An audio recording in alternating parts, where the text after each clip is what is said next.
It's a great question. I mean, why hasn't an investigation been done into New Mexico at the depth and breadth of the other properties? That's a little unclear to me. I think that the focus in New Mexico, maybe because the activity wasn't as regular out there, that's why law enforcement in New York, where he spent a lot of time, may have focused, but it's certainly necessary. I mean, many of the survivors had experiences in New Mexico, and as we've learned, there were local politicians and other people that were aware of what was happening in New Mexico. So it's really important that at this point in time, a closer look is taken with respect to that property. These are all Epstein survivors: Teresa Helm, Annie Farmer, myself, and Virginia Giuffre. And this was taken.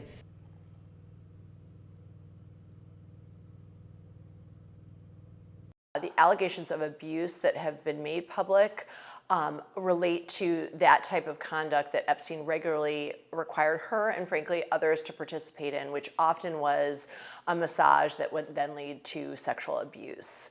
And that was pretty consistent in his pattern, in Jeffrey Epstein's pattern of how he interacted with people and how he required the girls to interact with other individuals that he lent them out to.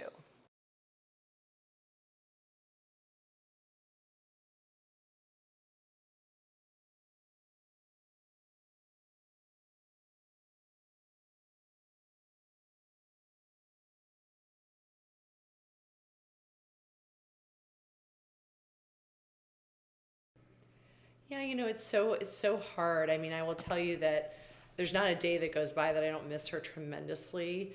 But she, is always still inspiring me. Her spirit is all around.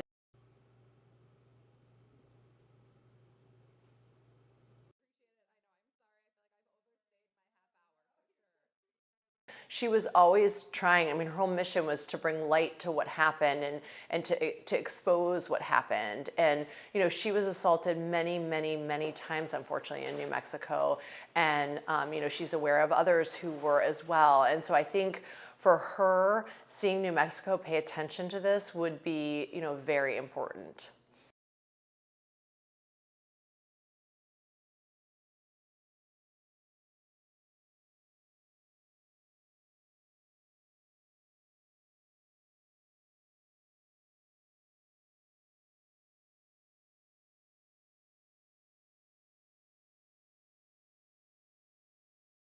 The fact of the matter was that he was basically doing anything he wanted in this state without any accountability whatsoever. And the ranch that exists out near Stanley, New Mexico, is basically on a 2-lane highway in the middle of nowhere. It was him with an airstrip and a sprawling place that he brought folks to that we know very little, if nothing about, and certainly not a lot that the news has reported on. And what has been reported on is nothing short of alarming.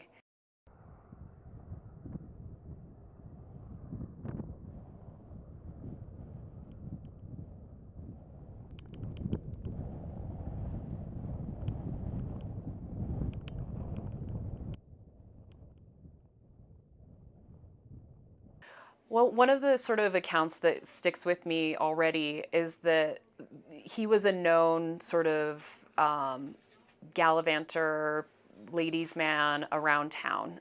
They called his ranch the Playboy Ranch of Santa Fe.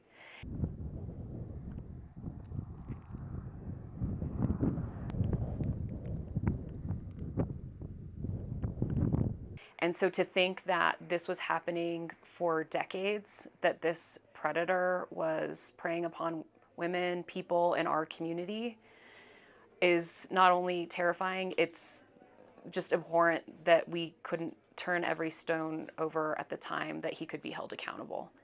And so for any sense of justice to be had, we have to tell the truth. We have to tell the story of what happened here.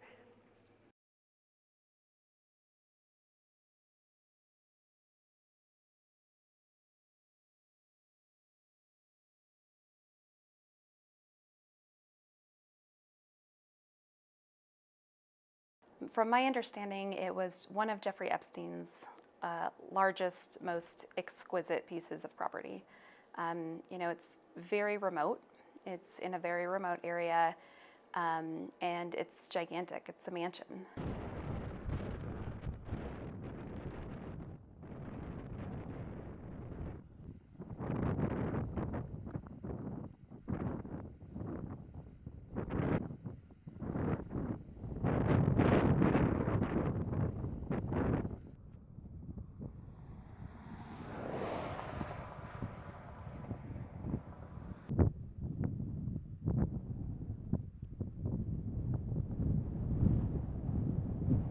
Predators thrive in silence and isolation.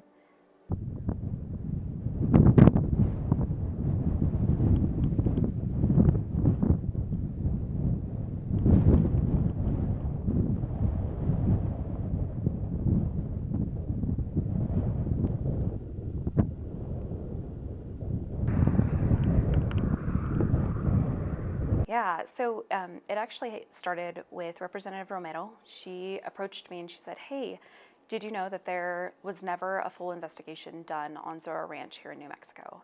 And it was wild to both of us. And we both sort of reminisced on the fact that we were both young women who lived in the state of New Mexico at the time, and any of the victims could have been any one of us.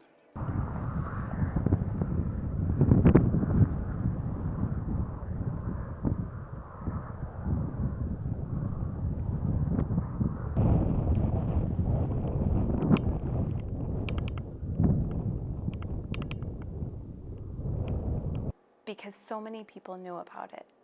And to me, I think that's part of the justice that we need to seek. Because yes, there could be perpetrators at the top of a pyramid, but whenever somebody is perpetrating, especially like that, there are so many other people who know about it and who didn't say anything. And there are so many people who still know about it. And I believe that folks will be willing to come forward.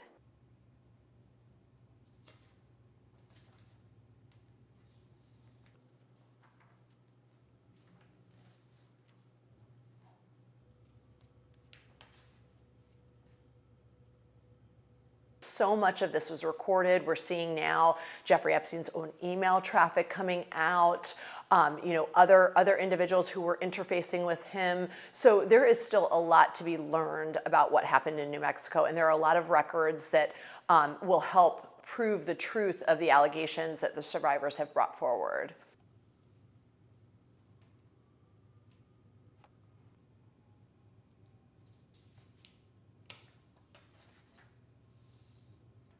You know, we would have liked to have seen this many years ago. We would have liked to have seen New Mexico, you know, taking a look and talking to people, you know, 2 decades ago.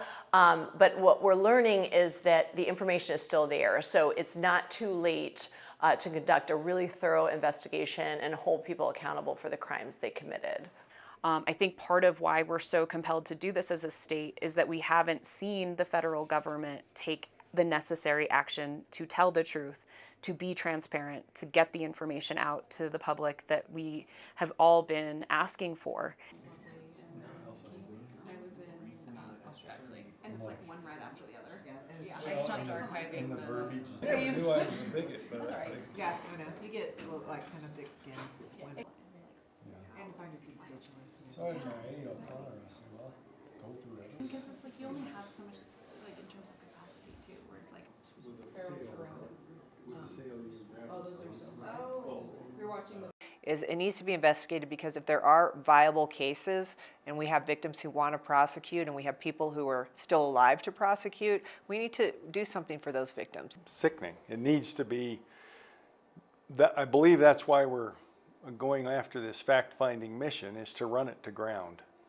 When you have these kind of allegations, you cannot look the other way.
The vote is now closed by a vote of 62 in the affirmative, 0 in the negative. House Resolution 1 has duly passed this House.